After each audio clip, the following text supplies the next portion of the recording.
Bonjour et bienvenue dans une nouvelle vidéo spéciale sortie littéraire du mois de septembre. J'en ai sélectionné quelques-unes, un peu moins forcément qu'au mois d'août. J'ai vraiment concocté ma petite sélection en tout cas des sorties littéraires qui me tentent beaucoup en ce mois de septembre très ensoleillé. Plein de chaleur au moment où je tourne cette vidéo. Donc voilà, n'hésitez pas à me dire en commentaire si les sorties dont je vais vous parler vous tentent, si voilà, vous attendez aussi également d'autres sorties, n'hésitez pas à me dire lesquelles en commentaire. Et puis comme d'habitude, un petit pouce, ça fait toujours plaisir, ça me permet de voir que vous êtes également au rendez-vous, etc. Donc c'est parti, on commence tout de suite. La première sortie de septembre qui me tente énormément, mais vraiment je crois que c'est l'une des sorties qui me tente le plus. Il s'agit de La femme du deuxième étage de Jurica Pavicic, qui est donc paru aux éditions Point en format poche le 1er septembre dernier. Et en fait, si vous me suivez voilà, depuis un petit moment, vous savez que j'ai adoré L'eau rouge du même auteur, qui est un auteur de polar croate. Et cette fois-ci, dans La femme du deuxième étage, on est sur une sorte de thriller, parce qu'en fait, on suit le quotidien d'une famille et la mère de famille. On se rend compte qu'elle purge une peine lourde en prison et on se pose la question de savoir ce qu'elle a fait. On est vraiment dans la peau en fait d'une personne qui a donc commis un meurtre. Et rien que pour ça, je trouve ça hyper intéressant.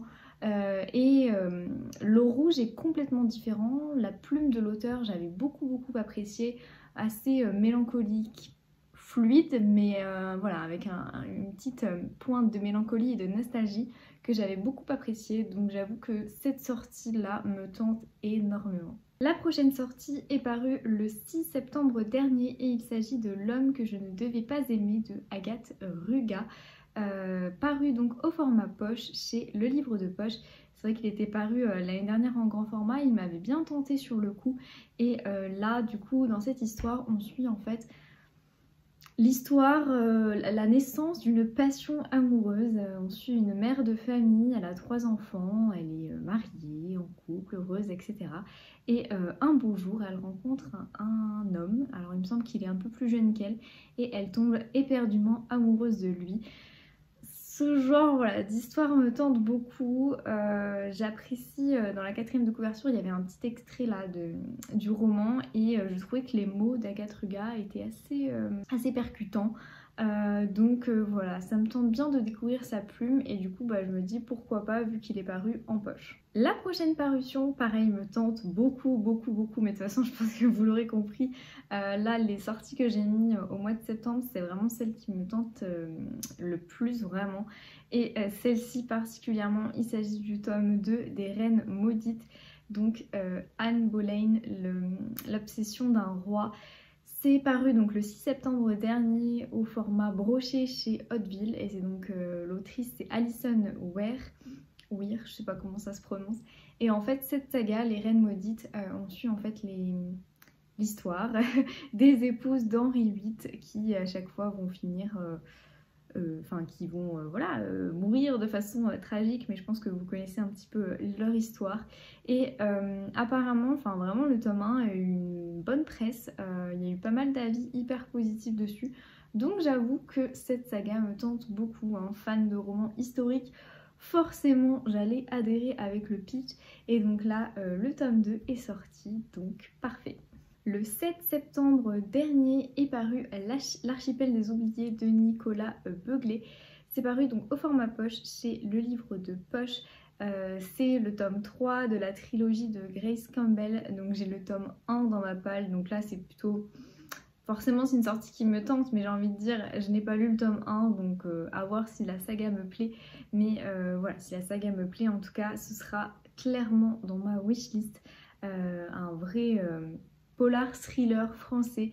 En tout cas cette trilogie a l'air super chouette, il me tarde de découvrir Le Cri. Je pense que de toute façon c'est une lecture que je vais lire plutôt en période hivernale, au vu de la couverture du Cri et puis même de celui-là, L'Archipel des Oubliés, je sais pas, ça me fait plus penser à l'hiver, mais en tout cas voilà, je suis contente de cette sortie. La prochaine parution qui est déjà parue, donc le 7 septembre dernier, Il s'agit de La Nurse du Yorkshire de Stacey Halls au format poche, donc chez Pocket. Cette lecture, je ne peux que vous la conseiller. Je l'ai lu du coup, ce roman l'année dernière, je crois que c'était d'ailleurs à peu près à la période octobre-novembre, quelque chose comme ça. Et c'est une lecture vraiment parfaite, je trouve, pour l'automne. On est dans cette ambiance un peu propre aux sœurs Brontë. Enfin déjà on est dans le Yorkshire, donc voilà, ça apporte quelque chose en plus. Mais au-delà de ça, on est dans une ambiance très automnale parce que ça se passe en automne-hiver. Moi, il y a des passages où ça se passe en hiver. Et ensuite, du coup, Ruby, qui est une jeune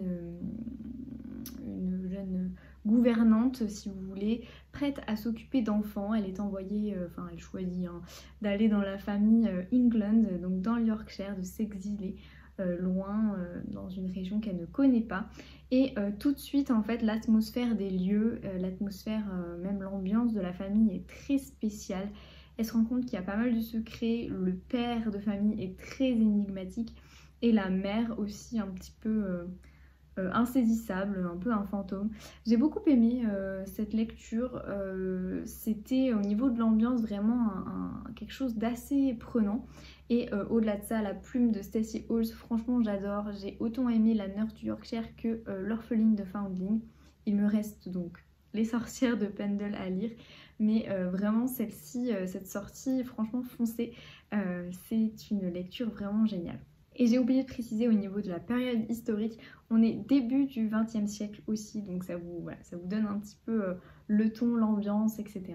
L'autre parution parue également le 7 septembre, il s'agit de Miss Elisa de Annabelle Abbs, qui est paru donc au format poche chez Pocket.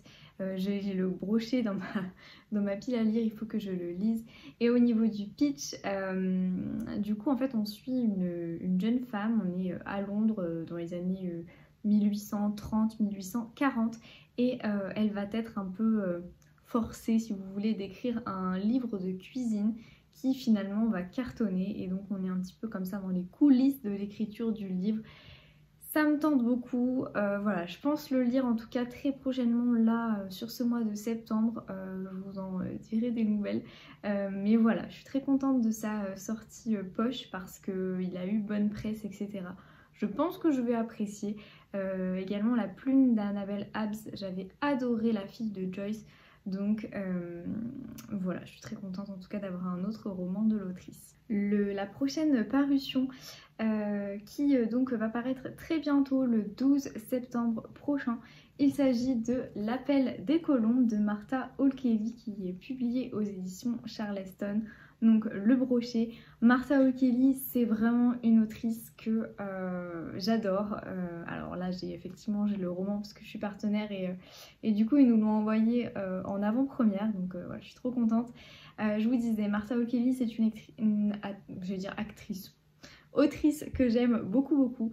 Je l'ai notamment découverte avec Le Lilas. Le lilas ne refleurit qu'après un hiver rigoureux. Ah, et ben il y a Auguste qui est descendu.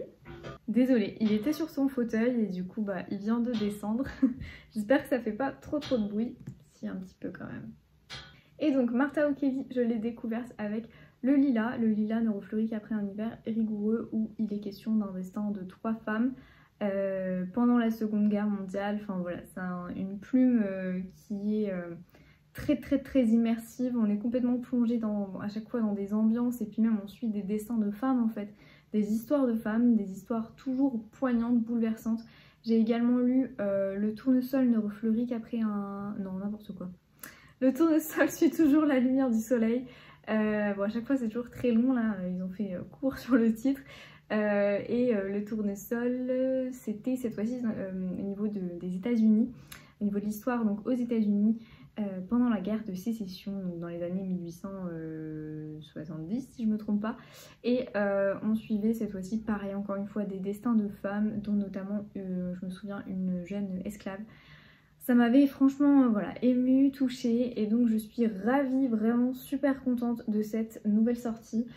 Cette fois-ci on est à Paris en 1940, et en fait on suit 2 femmes, non plus 3 comme ses précédents romans, mais 2 femmes, Arlette et Josie, qui sont les Colombes d'Or, qui sont connues de la Gestapo, alors qu'elles forment l'un des duos d'espionnes les plus redoutables de la résistance. Elles vont être envoyé au camp de Ravensbrück, donc encore une Auguste. Donc encore une histoire, j'imagine, vraiment touchante et surtout voilà, assez bouleversante encore une fois. Et on les retrouve 10 ans plus tard. Je vous lis pas plus au niveau de la 4e de couverture. Mais voilà, de toute façon on peut s'imaginer un petit peu quand on regarde la couverture. Je vais y arriver aujourd'hui, hein, je parle pas bien. On voit quand même qu'il est question de Paris et de Seconde Guerre mondiale. Voilà, donc ravie de cette sortie, j'espère que vous avez craqué. La prochaine sortie qui va également paraître le 12 septembre prochain, il s'agit de La Gouvernante royale de Wendy Holden. Ça va paraître aux éditions Charleston en format poche. Alors ce roman était déjà paru en format broché, il me semble, aux éditions Albin Michel. Et donc en fait on suit l'enfance, voilà, l'enfance et la préadolescence de le feu reine Elisabeth II, donc d'Angleterre. On va suivre, j'imagine, sa sœur, et en fait on a le point de vue de leur gouvernante. Je pense que voilà, c'est un roman qui peut bien me tenter. J'aime beaucoup, de toute façon j'aime beaucoup les romans historiques et les histoires un petit peu comme ça de royauté, etc. Donc voilà, je me dis pourquoi pas. Après c'est vraiment un roman, hein, c'est inspiré, je crois. Il y a quand même, j'imagine, des éléments vrais, mais on est sur voilà, quelque chose d'assez romancé, hein. Donc voilà, je suis très contente de cette sortie. La prochaine sortie qui va paraître le 13 septembre, il s'agit de Tu nous appartiens de JP Delaney, qui va paraître donc aux éditions Mazarine en format broché. Alors là voilà, on change complètement de registre littéraire, on est plutôt sur un polar thriller, est-ce qu'on peut dire ça comme ça. Au niveau du pitch, en fait, on suit une famille avec leur fils de 2 ans. Ils vivent tout à fait simplement, de manière assez heureuse, etc. Et un beau jour, il y a quelqu'un, un inconnu, qui vient sonner à leur porte et qui leur dit: écoutez, nos enfants ont été échangés à la naissance. Suite à ça, forcément, il va y avoir de gros bouleversements dans la famille, et la 4e de couverture laisse entendre qu'il va y avoir un choix qui va être fait et qui va complètement changer leurs existences à tous. Donc voilà, il me tente beaucoup au niveau du pitch, mais même JP Delaney, j'avais déjà lu de lui du coup La fille d'avant, qui avait été un thriller, voilà, même encore aujourd'hui je ne m'en remets pas. C'était vraiment quelque chose de complètement what the fuck, mais en même temps j'avais été passionnée par l'histoire. Donc voilà, je connais un petit peu la plume forcément de l'auteur, et du coup quand j'ai vu que ce nouveau roman sortait, je me suis dit que j'allais l'ajouter forcément à cette vidéo. Donc ce roman en tout cas rejoint ma wishlist. Le pitch est génial, la plume je la connais, est géniale. Je pense franchement que je peux aimer, donc voilà, wishlist à fond. La prochaine sortie me tente énormément aussi. Je l'ai demandé au catalogue, en tout cas Charleston. Il s'agit du Rêve de la couturière de Bianca Pizzorno, si je ne me trompe pas. Du coup ça va paraître aux éditions Charleston le 19 septembre prochain. Et au niveau du pitch, en fait on suit une petite couturière, on est en Italie, fin du 19e siècle, et on va suivre son quotidien qui est fait forcément de travail, de dur labeur, et elle va coudre en fait pour des familles riches.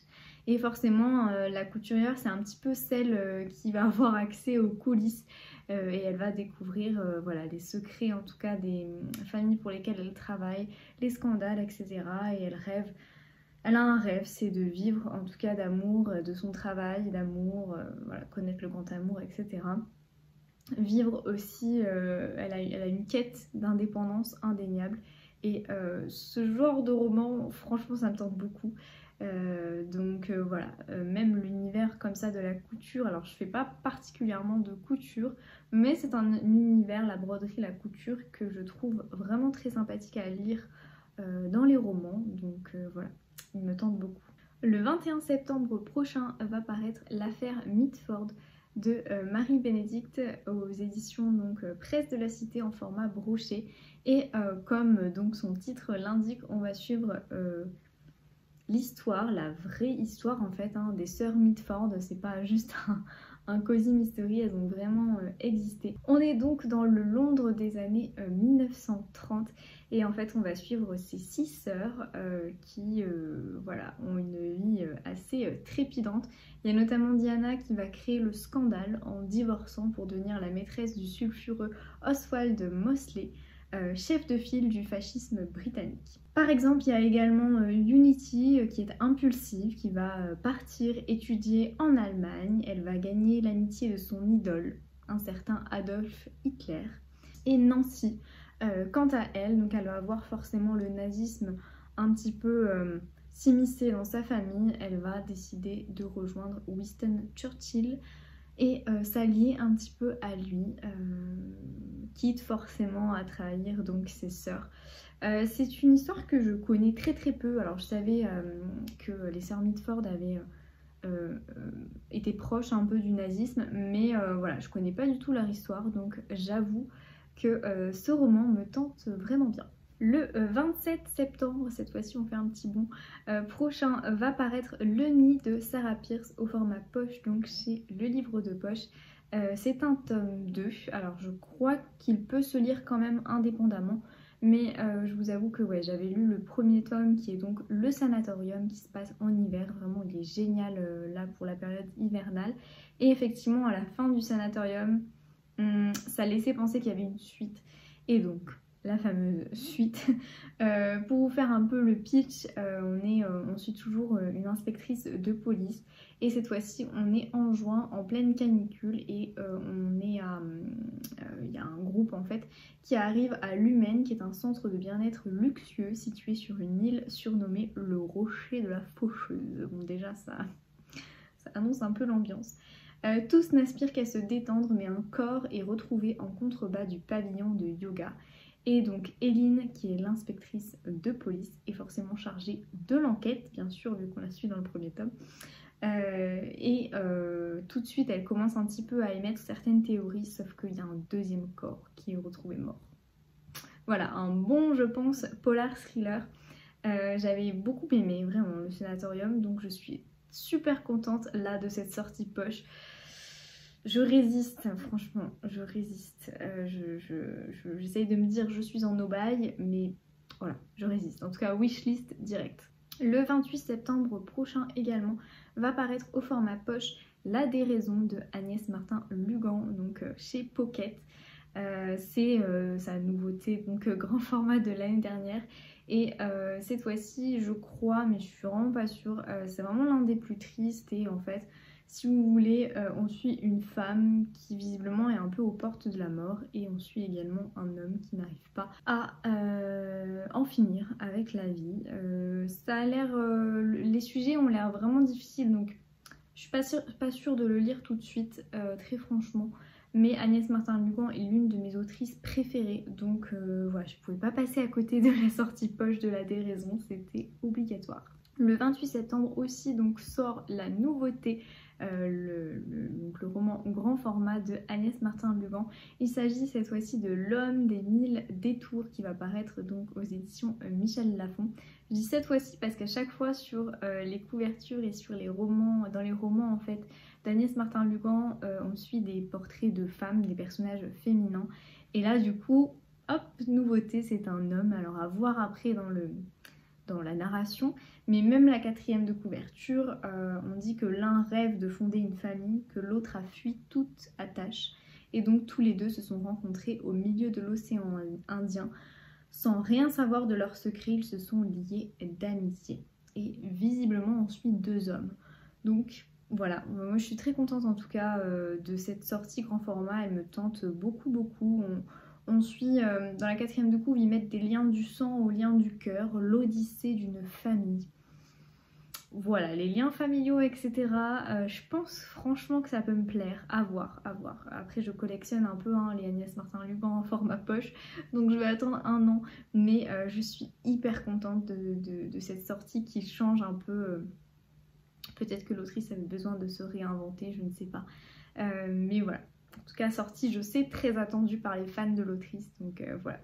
Alors, la prochaine sortie, je l'ai vraiment pas du tout vue passer. Ça va paraître le 28 septembre prochain. Il s'agit de La Maison au sortilège de Emilia Hart qui va paraître en grand format donc aux éditions Les Escales. Et franchement le résumé, alors la couverture je suis vraiment pas fan. Mais en fait je sais pas, le titre m'a attirée, du coup j'ai lu la 4e de couverture et je me suis dit waouh, il a l'air génial. On suit du coup des destins de femmes, comme d'habitude, hein, c'est ma came complètement. Un roman captivant sur la puissance des femmes et le pouvoir de la nature. On suit donc 3 femmes à 3 époques différentes. La première, Kate en 2019, la deuxième en 1942, Violette, et la troisième, Alta en 1619. Donc en 2019, Kate va se réfugier dans une maison délabrée dont elle a hérité. En 1942, donc pendant la Seconde Guerre mondiale, on suit Violette qui est cloîtrée dans le grand domaine familial, étouffée par les conventions sociales. Elle vit avec le souvenir de sa mère, dont il ne lui reste qu'un mystérieux médaillon et une inscription étrange sur le mur de sa chambre. Et en 1619, du coup, Alta connaît les secrets des plantes, mais bien sûr, vous en doutez, il est question de sorcière, de sorcellerie, alors que non, elle est juste connaisseuse en fait des plantes. Voilà, juste au niveau de ce résumé, ça me tente beaucoup. Avoir après la plume, avoir les avis aussi que ce roman a, mais ça a l'air assez intéressant. Après, j'ai peur qu'il n'y ait pas de lien entre les 3 femmes. Ou que le lien soit vraiment ténu, mais voilà, en tout cas le pitch a l'air assez chouette, donc je me suis dit que j'allais le rajouter dans cette sélection parce que franchement il me tente bien. Et enfin la dernière sortie de cette sélection, cela va paraître le 28 septembre prochain aux éditions du Cherche Midi. Il s'agit du coup d'un nouveau Cozy Mystery, Meurtre à j'arrive pas à le dire. Aldermer House de Cathy Watson. Donc c'est une nouvelle saga qui va s'intituler Les 3 Dahlia. J'imagine que c'est une saga, enfin je pense pas que ce soit un one shot. Oui, parce qu'ils mettent tome 1, donc oui c'est ça. Et en fait on est sur un Cozy Mystery qui mélange un petit peu le Cluedo et Agatha Christie. Enfin, en tout cas c'est ce qui est voilà, mis en avant au niveau du pitch par la maison d'édition. Si vous voulez, on suit du coup dans Aldermer House un manoir, on suit plusieurs personnages. Dans les années 30, il a été la propriété d'une très grande dame du roman policier, Laetice Davenport, et le cadre de la plupart de ses ouvrages. On suit du coup son héroïne Dahlia à l'égard de Miss Marple, elle est encore du coup dans les mémoires. Et les 3 actrices qui au fil des décennies ont interprété à l'écran ce personnage célèbre sont aujourd'hui réunies au manoir à l'occasion d'une grande convention organisée par les fans de la romancière. Mais ce qui s'annonçait comme un week-end d'été des plus agréables dans la campagne anglaise prend un tout autre visage lorsqu'un meurtre est commis, inspiré d'un des romans de Laetice. Pour élucider cette étrange affaire, les 3 Dahlia vont devoir mettre de côté leur rivalité. Donc j'imagine que ce sont les 3 actrices. Et évidemment, c'est loin d'être gagné au niveau de la rivalité qui existe entre elles 3. À voir comment c'est. Mais il me tente bien parce que j'avoue qu'au niveau des sagas mystery, des sagas de Cozy Mystery, j'en lis quelques-unes. Et à chaque fois, c'est toujours un peu difficile, je trouve, de trouver la saga parfaite qui réussira à m'embarquer. J'avoue que j'en ai testé pas mal et finalement mes préférés ce sont les Dames de Marlowe, les détectives du Yorkshire évidemment. Et récemment j'ai découvert le tome 1 des Thé meurtriers d'Oxford, je pensais pas en fait. Et finalement j'ai bien aimé, donc j'ai bien envie de continuer la saga. Il y a également la saga de Anne Granger, Cottage Phantom et Guet-apens que j'avais bien aimé aussi. Donc voilà, je suis pas exclue de lire ce roman-là, c'est pas du tout exclu, il me tente bien. Donc plus 1 encore une fois dans la wishlist, ça s'accumule n'est-ce pas? Mais franchement là au mois de septembre il y a vraiment des sorties chouettes, du coup je suis hyper satisfaite de cette sélection. Voilà, du coup ma vidéo est désormais terminée. comme je vous l'ai dit du coup au début, n'hésitez pas à me mettre en commentaire les sorties qui vous tentent. Si vous avez aussi découvert des sorties grâce à ma vidéo, ce serait chouette. S'il y a des sorties voilà, qui vous ont tenté suite à ma petite sélection. Et comme d'habitude, un petit pouce, hein, je sais, je suis chiante avec ça, mais encore une fois, ça me permet de voir un petit peu qui est au rendez-vous, etc. Donc voilà. En tout cas, j'espère que vous avez apprécié cette vidéo. Et puis moi, du coup, je vous retrouve bientôt dans une prochaine. Bisous!